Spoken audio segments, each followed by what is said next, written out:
આજરોજ આપની ટીમ દ્વારા જે કાર્યક્રમ હતો, કઈ રીતનો કાર્યક્રમ હતો અને શું આયોજન હતું, આપ શું કહેશો લોકોને? આજરોજ લાયન્સ ક્લબ મોરબી સિટી દ્વારા આજે અમારો લાયન્સ ઇન્ટરનેશનલનો 1 જુલાઈ એટલે પ્રથમ દિવસ. આજે લાયન્સ ક્લબ મોરબી સિટી અને Krishna charitable and education trust દ્વારા વિનામૂલ્યે રોપાનું વિતરણ કરવામાં આવ્યું છે.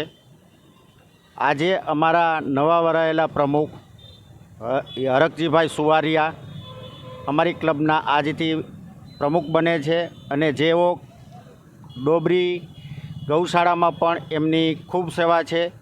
સાથે અમારી સમગ્ર ટીમ દ્વારા આજે હરિયાળું મોરબી હરિયાળું ગુજરાત અંતર્ગત વધુમાં વધુ લોકો લોકભાગીદારીથી અમારી સંસ્થા સાથે જોડાય અને પર્યાવરણમાં ઘરે વૃક્ષો લઈ જાય, પોતાના સાર્વજનિક છે શેરીમાં વૃક્ષો વાવી અને જળ એ જીવનના મંત્રને ખરા અર્થમાં સાર્થક કરે, આમાં લોકભાગીદારી થાય એટલા માટે અમે આજ રોજ બંને સંસ્થા દ્વારા વિનામૂલ્યે ફળાઉ વૃક્ષો, છાંયડો આપતા વૃક્ષો એવા અનેક વૃક્ષો આજે અમે અહીંયા વિનામૂલ્યે બધાને આપી છીએ.